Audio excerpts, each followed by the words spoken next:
Quiero invitarles, por favor, a que puedan ustedes abrir sus Biblias en el Evangelio de Mateo, capítulo 23.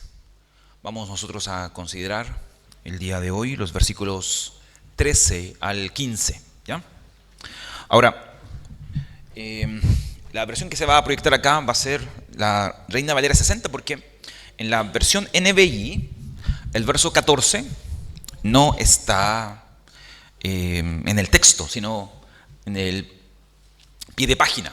Así que por esa razón es que les comenté a los hermanos que podíamos proyectar mejor la 60 en esta ocasión. ¿Ya? Así que vamos a leer versículos 13 al 15.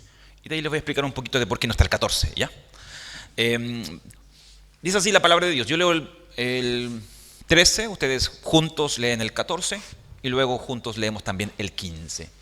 Mas ay de vosotros, escribas y fariseos, hipócritas, porque cerráis el reino de los cielos delante de los hombres, que ni vosotros entráis, ni a los que están entrando dejáis entrar.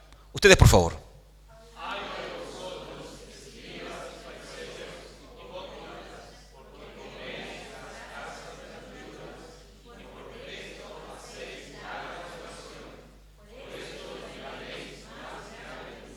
Juntos. Ay de vosotros, escribas y fariseos, hipócritas, porque rodeáis la mar y la tierra por hacer un prosélito, y cuando fuere hecho, le hacéis hijos del infierno doble más que a vosotros. Amén. Esa es la palabra que nosotros estamos siguiendo a la luz de esta serie basado en Mateo 23. No es que hoy día quisiera yo haber escogido este pasaje tan fuerte, pero es la idea de estudiar las Escrituras de manera expositiva y sistemática. Y estamos iniciando una segunda sección que de ahí también voy a explicarles un poquito. Pero ahora quiero invitarles, por favor, a que cerremos nuestros ojos y busquemos la iluminación del Santo Espíritu para que podamos reflexionar en esta palabra. Padre Santo, nosotros queremos que tú nos hables a través de tu palabra. Ayúdanos, Señor, a leer esta palabra, al reflexionar en ella. Tú nos ayudes para evaluar, Señor, nuestro corazón. Nos ayudes a examinar nuestra vida. Tú sabes muy bien, Señor, cómo somos en público, así como también cómo nos comportamos en privado. Tú conoces también, Señor, nuestros defectos y necesidades. Y te rogamos en esta hora que podamos reflexionar en la palabra que hemos leído con el propósito de crecer. Ayúdanos, Señor, a crecer no en la moralidad o la religiosidad que en ocasiones tanto daño nos hace, sino en el Evangelio, sabiendo, Señor, que a pesar de nuestros muchos pecados, tú has muerto por nosotros y nos ayudas, nos permites poder vivir vidas libres de la hipocresía y de esta obediencia esclavizante que lo único que hace es generarnos daño, frustración y nos lleva a vivir no como hijos, sino como esclavos. Te ruego, Padre, que tú estés con nosotros en este momento para reflexionar en tu palabra y luego también para poder compartir la mesa como hermanos, como iglesia. Te damos gracias por este tiempo y pedimos tu bendición en Cristo Jesús. Amén. Amén. Muy bien. Versículo 13 en adelante es el pasaje que nosotros hoy día vamos a considerar, 13, 14 y 15. Y eso se debe a que nosotros hemos ya concluido una sección. Nosotros hemos estado ya abordando los primeros 12 versos de Mateo 23, donde estos primeros 12 versos están estrechamente relacionados con advertencias que Jesús hace a sus discípulos y que también llama a las multitudes a observar y a tener cuidado con algunos comportamientos extraños que él observa en la vida de estos líderes religiosos, estos fariseos. Y Jesús termina, por tanto, esta serie de advertencias, versículos 1 al versículo 12, y ahora del versículo 13 hasta el 36, antes de llegar al lamento que él desarrolla ante Jerusalén, él ahora comienza a establecer unos oráculos proféticos, unas sentencias proféticas que se desconocen como ay, que son lamentos, que son gritos de dolor y de sentencia frente al comportamiento de estos fariseos que nosotros hemos estado utilizando en esta serie para poder reflexionar ante una herejía que es muy dañina dentro de la iglesia y que se denomina como el legalismo. Hemos dicho que el legalismo es esta exaltación de la ley por sobre la gracia y afecta transversalmente a todo creyente, pastor, oficiales, miembros, niños, jóvenes, adultos. Todos tenemos de una u otra manera la inclinación a tener que enfrentar esta forma de pensar y esta manera de vivir que es el legalismo. El legalismo nos afecta, nos daña y está muy relacionado, de hecho, con algunas cosas como, por ejemplo, el orgullo religioso, que es el más vil consejero de todo creyente, de toda persona, porque nos lleva a vivir de una manera en la que miramos a nuestro alrededor, nos comparamos con las demás personas, marcamos diferencia y nos hace sentir a nosotros superiores por causa de nuestra capacidad, trabajo, mérito, etc. El legalismo está muy relacionado con aquello, con el orgullo, está muy relacionado también con la soberbia. San Agustín decía de que la soberbia parece grandeza, pero la verdad es que solamente parece, porque la soberbia, al parecer grandeza, lo que tiene realmente es hinchazón, decía San Agustín. Y cuando la hinchazón se presenta como grandeza, es una enfermedad. Por lo tanto, Agustín decía que soberbia, orgullo y legalismo son como tres perros que él tenía. Que cuando estos te muerden, estos te generan una tremenda herida. Entonces, hablar de legalismo, hablar de orgullo, hablar de soberbia, hablar de una vida que se caracteriza por todos estos elementos es súper peligroso. Porque una vida así no puede el Espíritu Santo llenarla, no puede guiarla, porque es una vida que está llena de sí mismo. Una vida autosuficiente, una vida que es independiente. Y eso es una contradicción. Nosotros ya hemos visto en los versículos 11 y versículo 12 que nuestra vida, tu vida, mi vida, debe ser la vida de un siervo, la de una persona humilde, la de una persona que se entrega por otros, de una persona que es una puerta para que otros puedan conocer de Dios y puedan entrar al reino de Dios. Pero los fariseos, los escribas, a la luz de este pasaje, nos muestran a nosotros que ellos vivían una vida distinta, una vida centrada en sí mismo, en sus méritos, en su soberbia, en su orgullo. Y por eso Jesús aquí establece de los versículos 13 hasta el versículo 36 lo que se denominan como los 7 ay, los 7 lamentos. Y aquí obviamente mi idea hoy es que nosotros podamos reflexionar un poco en eso. Y podamos reflexionar en ustedes y en la manera en que nosotros nos relacionamos con nuestro prójimo, con las personas que están a nuestro alrededor. Y podamos pensar un poco en estos lamentos de parte de Jesús. Pensar en cómo tú y yo nos definiríamos. Jesús les hace una crítica a los fariseos en relación al hecho de que ellos no entran al reino de los cielos ni tampoco dejan entrar a aquellos que posiblemente son sus seguidores o que están buscando a Dios. Entonces, al pensar un poco en eso, creo que es interesante que ustedes y yo pensemos en relación a Dios, al reino de los cielos, al evangelio.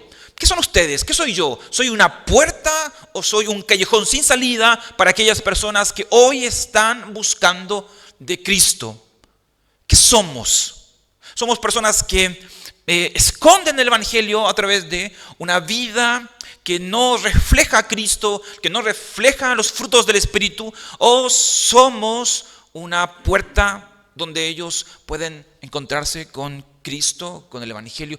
Nuestras vidas muestran a Jesús, su humildad, su compasión, su gracia. Es importante pensar un poco en eso, porque según Jesús, aquellos que se convierten en obstáculos, en callejones sin salidas, ellos tendrán mayor condenación, porque su vida de una u otra manera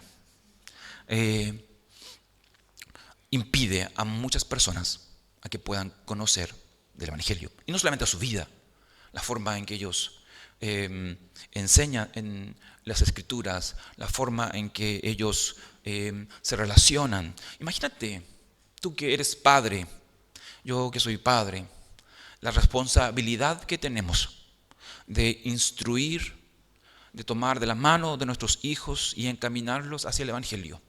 ¿Cuántos padres hoy, en lugar de instruir a sus hijos, en leer la Escritura con ellos, orar por ellos, en lugar de eso, le cuentan cuentos, los llenan con celulares, los distraen con televisión?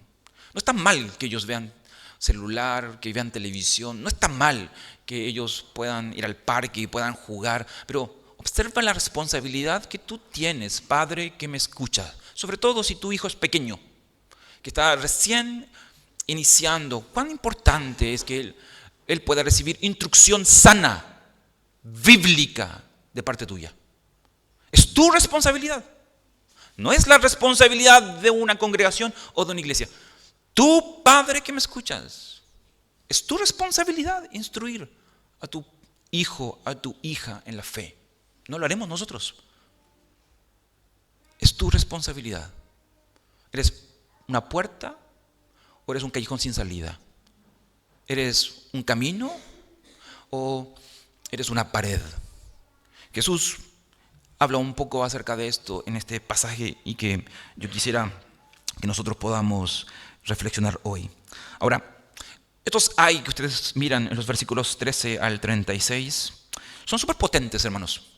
No sé si alguna vez ustedes los han considerado o los han leído, pero estos hay, dice un autor, que se asemejan, dice él, a una clase de trueno por su incontestable severidad, pero también, por otra parte, estos hay son como un relámpago por su exposición indiscriminada. De alguna forma, los hay que aquí Jesús presenta tienen dos efectos en nosotros, o deberían tener dos efectos. Por una parte nos iluminan, pero también por otra parte estos hay debieran herirnos al mostrarnos nuestra espiritualidad religiosa centrada en nosotros y en nuestras propias obras. Pero también estos hay que ustedes van a encontrar en los versículos 13 al 36 son potentes porque no vienen de cualquier persona, vienen de la persona de Jesús. Esta persona que en el mundo, en este mundo, se complacía, le agradaba bendecir.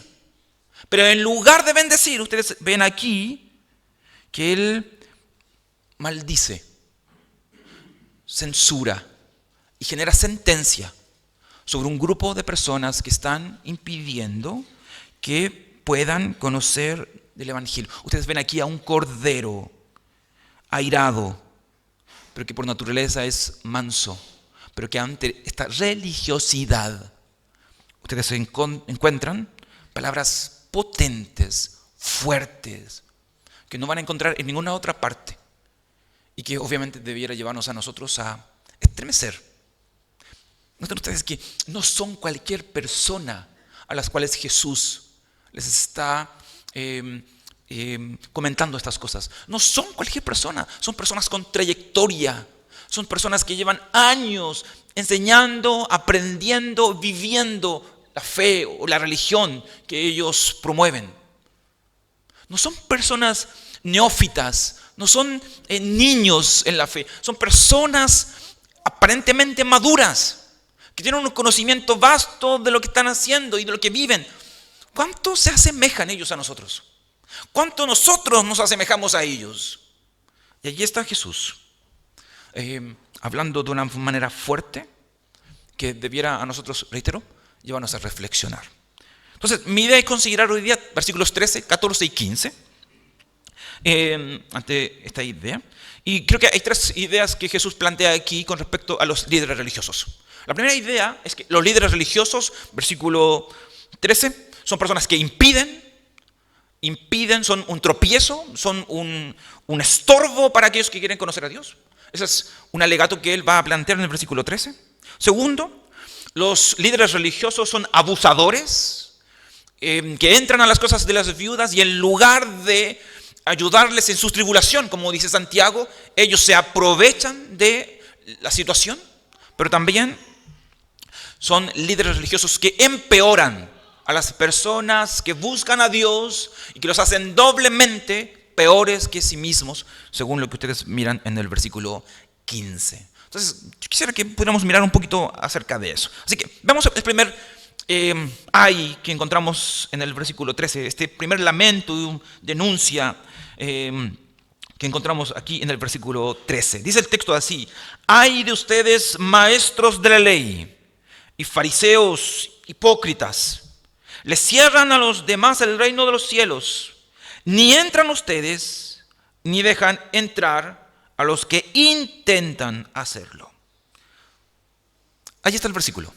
Yo sé que tal vez es muy obvio, nuevamente, lo que quiero llevarlos a ustedes a reflexionar, pero permítanme nuevamente preguntarles. Miren ustedes el versículo 13. ¿A quién va dirigido este pasaje? ¿Va dirigido a neófitos? ¿Va dirigido a prostitutas o publicanos? ¿Va dirigido a samaritanos? ¿A quién va dirigido? A maestros de la ley,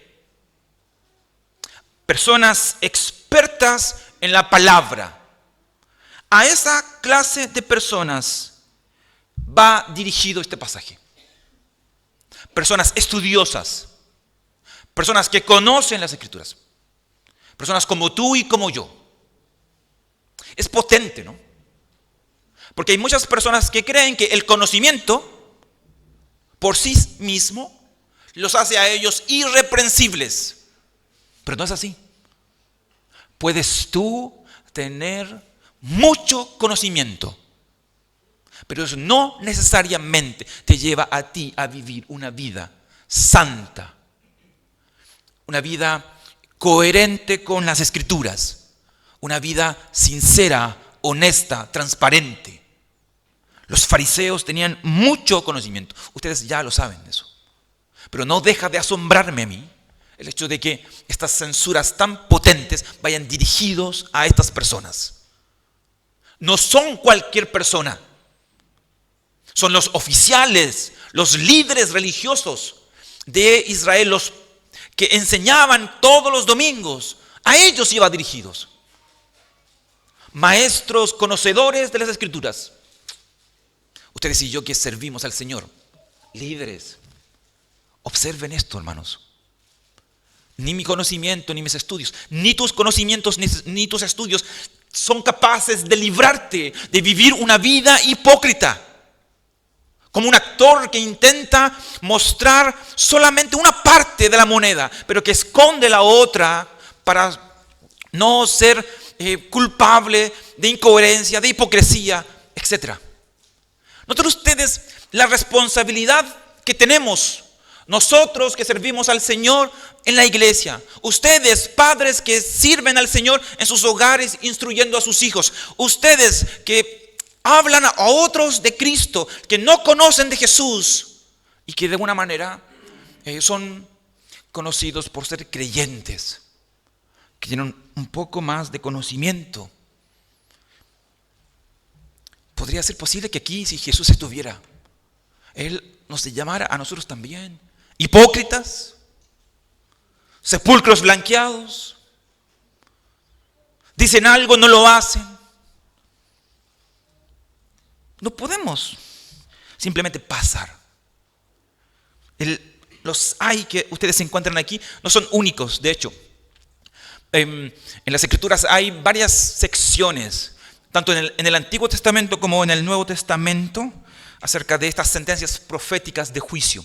Por ejemplo, si ustedes observan el libro de Isaías capítulo 5, ustedes van a encontrar 6 sentencias proféticas muy similares a estas. Si ustedes van también al libro de Habacuc, ustedes van a encontrar también secciones proféticas como estas sentencias. Apocalipsis tiene como 3 series de lamentos como estos pasajes. Lo que ustedes ven aquí es a un Jesús asumiendo un rol profético, enfrentando a una nación porque ama a una nación.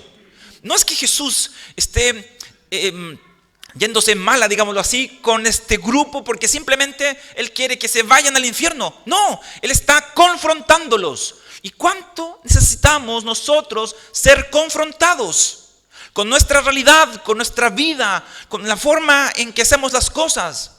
Todos nosotros necesitamos ser confrontados, evaluar nuestra forma de pensar y de vivir, de cómo nos preocupamos o no de instruir a otros en el Evangelio.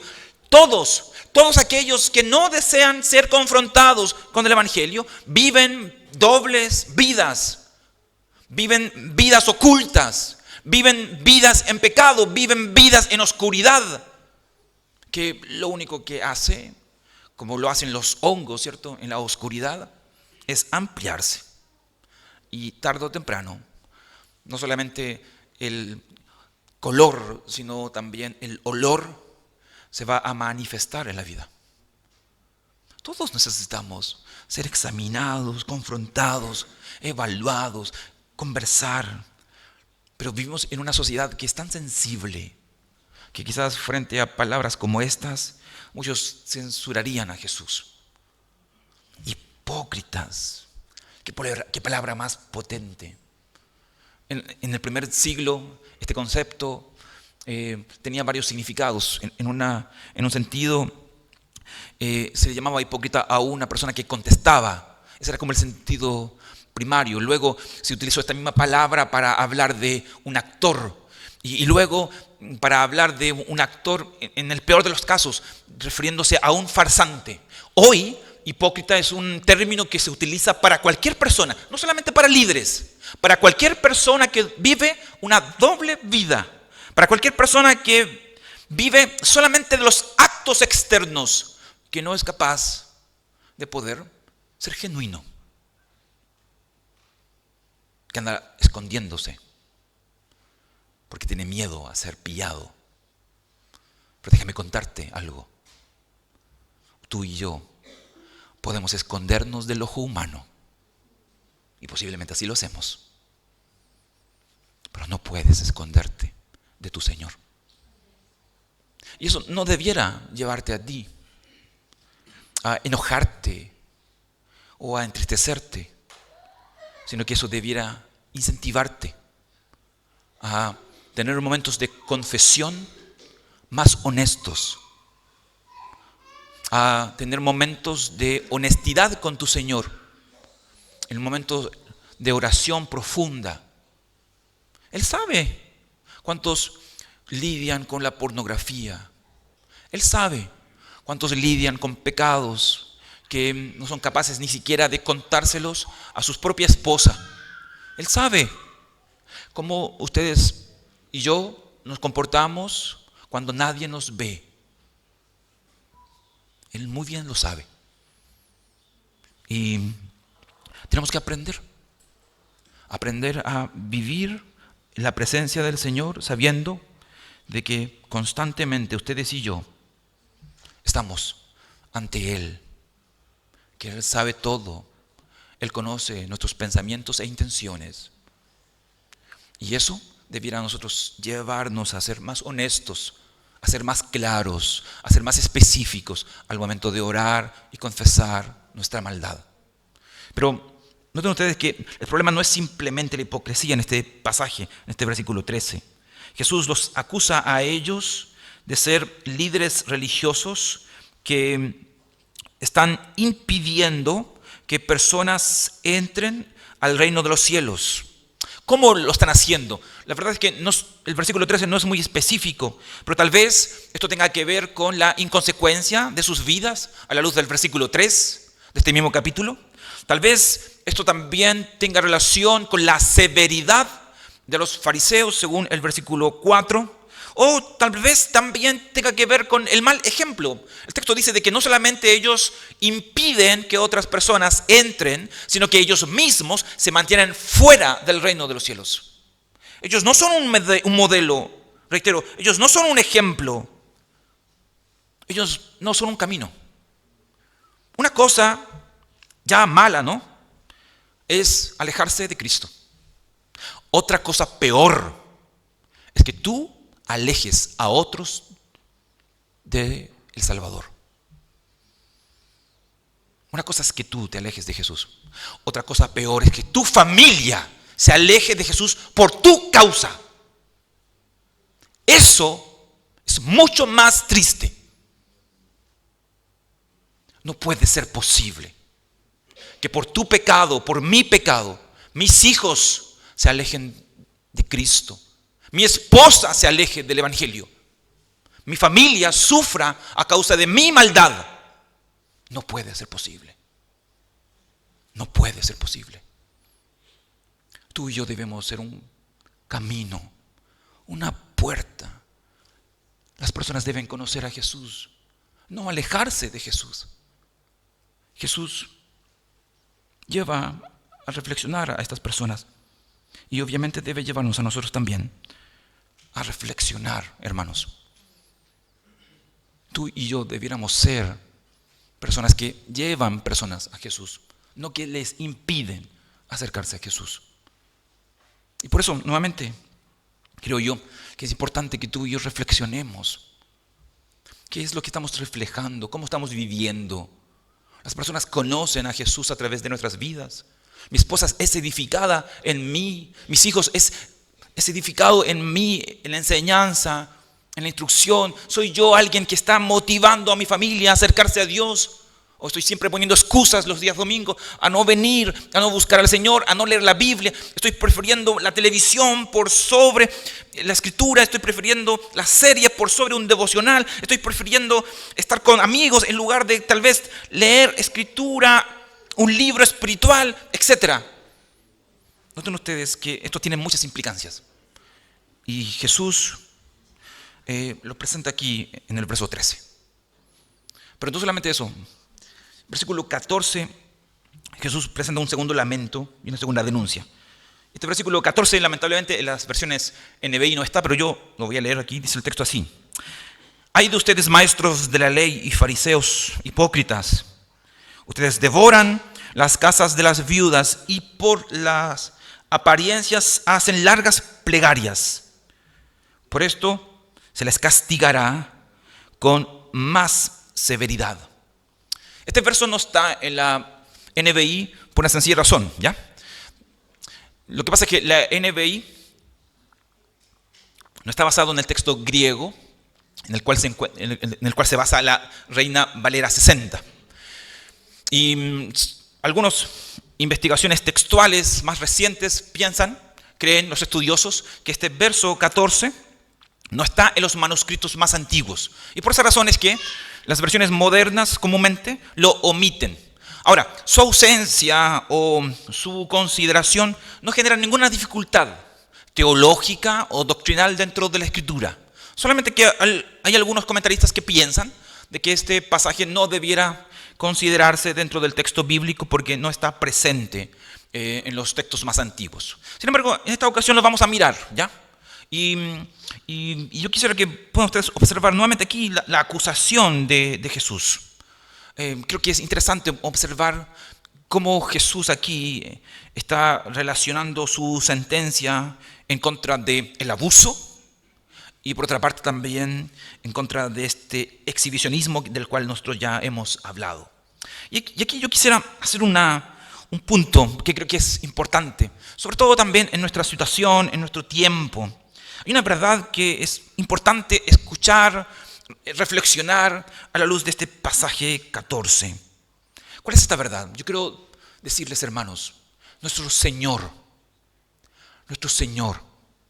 es el fortalecedor de los débiles. Nuestro Señor es el proveedor de aquellos que están necesitados. Nuestro Señor es el defensor de las víctimas. Nuestro Señor está por aquellos que sufren. Yo sé que aquí pueden haber personas viudas, aquí pueden haber hermanos que están sufriendo soledad, aquí pueden haber personas que han sufrido abusos. Déjame decirte, el Señor es tu defensor. Él es tu defensor. Él pelea tu causa. Él conoce tu dolor. Él sabe por las cosas que tú has pasado.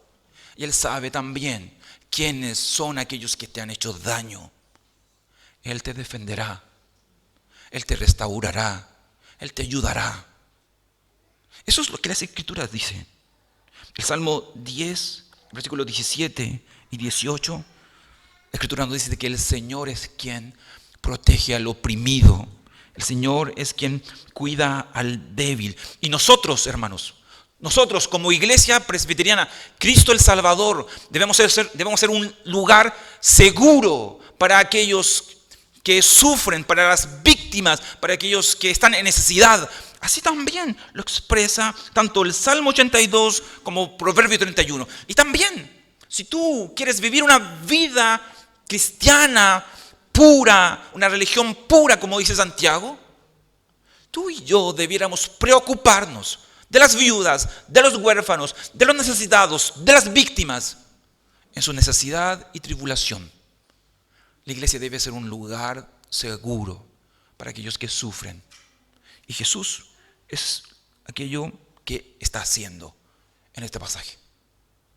Él sabe cómo las viudas, estaban siendo abusadas por los líderes de aquel entonces. Él sabe cómo estaban siendo oprimidas.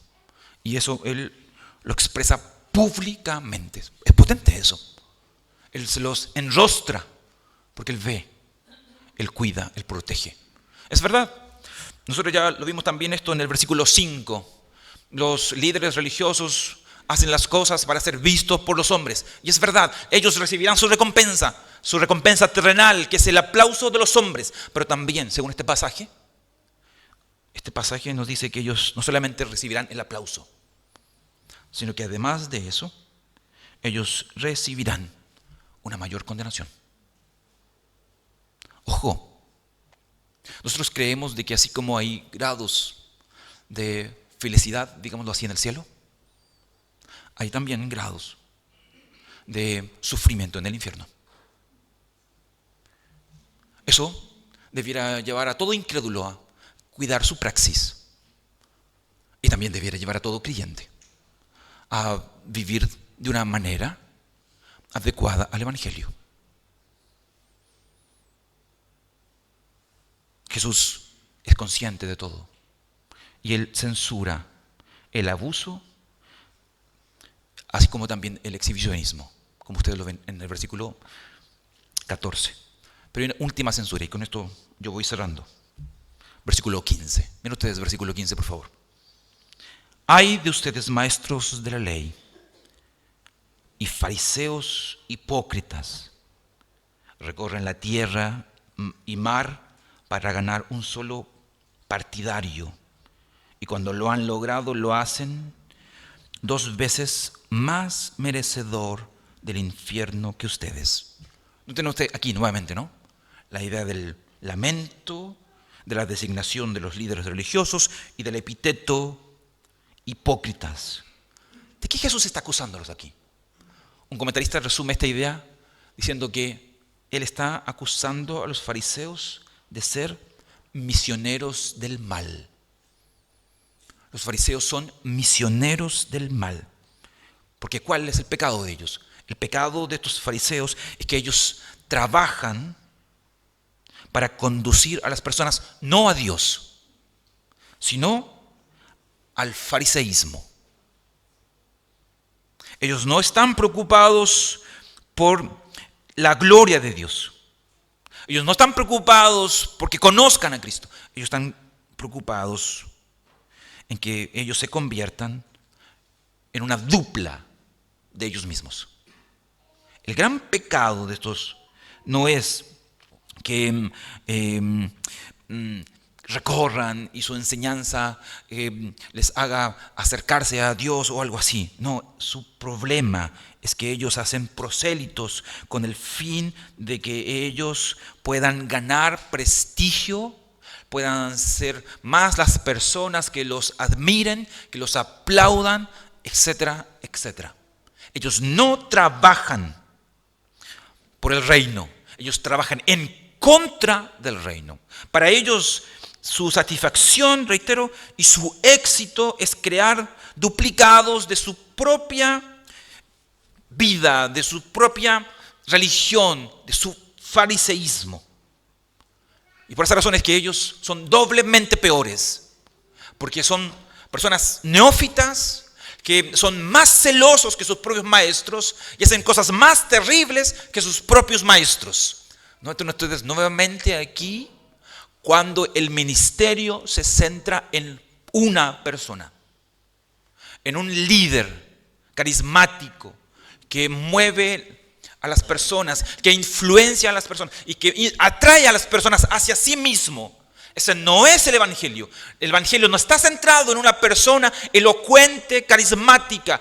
Todos nosotros tenemos que trabajar para que todos se centren en la persona de Jesucristo, nuestro único y bendito Salvador. Si nosotros, hermanos, evangelizamos, si nosotros, hermanos, hablamos con personas que no creen de Jesús, nuestro propósito, entiéndanlo ustedes muy bien, nuestra meta no es llenar este templo y ser la iglesia más grande de Temuco, la iglesia presbiteriana. No.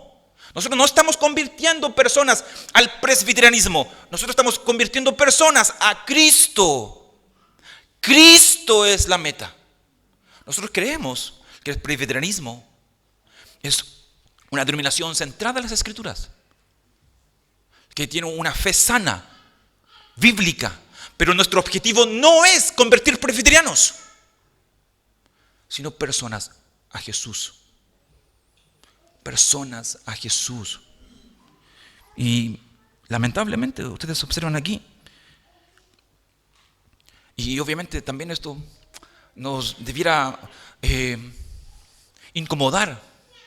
Personas con una doctrina incorrecta y con motivos incorrectos, esforzándose por llegar a alcanzar a personas. Nosotros, personas que tenemos una doctrina correcta y que tenemos un motivo correcto, en muchas ocasiones somos acusados de ser pasivos, de no orar por los perdidos, de no buscar a aquellos que no conocen de Jesús, etc. Cuando ustedes miran este pasaje, creo que hay muchas cosas que debiéramos subrayar, pensar, reflexionar. Pero solamente para resumir, no dejemos, hermanos, de notar que estas acusaciones aquí, nuevamente, no van dirigidas hacia cualquier persona. Van dirigidas a personas quizás muy similares a ti y a mí. Religiosos, ortodoxos, maduros, líderes, pero que viven de forma incorrecta. No podemos de hacer esa comparación. No podemos dejar de mirar esto y no reflexionar en nuestra vida. La acusación que aquí Jesús expone, de hecho, reitero, no está relacionado con el mucho conocimiento o con el intelecto, sino con la conducta de estas personas, con la praxis, cómo ellos viven. Esa también debería ser para nosotros una inquietud. ¿Cómo nosotros vivimos a la luz del conocimiento que tenemos? A la luz de lo que sabemos. Las acusaciones que aquí se presentan están relacionadas también con las personas que están siendo impedidas, con las personas que están siendo abusadas, con las personas que están siendo arruinadas a causa de malos ejemplos, malos comportamientos, mala religión, legalismo. Nuevamente, tú y yo, ¿qué somos? ¿Somos un puente? ¿Somos una puerta? ¿O somos un callejón sin salida? ¿Somos una pared? ¿Qué somos? Jesús, de alguna manera, está mostrándonos que tú y yo tenemos una responsabilidad. Aquí en la iglesia, como líderes. Allá en la casa, como padre, como madre. Allá en el trabajo, como colega. Aquí en la ciudad, como ciudadano. Ojalá que esta censura no sea para nosotros. Y si es así, busquemos al Señor para que Él no solamente perdone nuestros pecados, sino también cambie nuestra vida, cambie nuestra forma de vivir y nos ayude para poder ser una puerta o un puente y no un muro o un callejón sin salida. Vamos a orar, hermanos. Señor, queremos darte gracias porque tenemos la oportunidad de reflexionar en tu palabra. Señor, ninguno de nosotros está libre de pecado. Todos nosotros, Señor, de una u otra manera podemos ser acusados de ser hipócritas, de una u otra forma de ser un impedimento para otros. Y por esa razón, Señor, queremos pedirte perdón. Queremos pedirte perdón, Señor, si hemos y estamos haciendo algo mal, si estamos siendo una pared, si no estamos acercando a nuestras familias a ti, si no estamos acercando a nuestros amigos a ti. Perdónanos, Señor. Ayúdanos a cambiar, muéstranos nuestro pecado, nuestro error. No queremos ser ciegos ni duros como los fariseos. Queremos ser usados por ti. Queremos que tú nos ayudes. Que tú nos ayudes a cambiar, que tú nos utilices. Somos tu iglesia, Señor. Somos tu pueblo. Queremos ser luz en la oscuridad. Queremos que muchos conozcan a Jesús por medio de nuestras vidas, del mensaje. Señor, te damos gracias por tu palabra. Y ahora te rogamos que tú bendigas el tiempo que vamos a tener, este tiempo que tendremos para cenar. Gracias, Señor, te damos en el nombre de Jesús. Amén.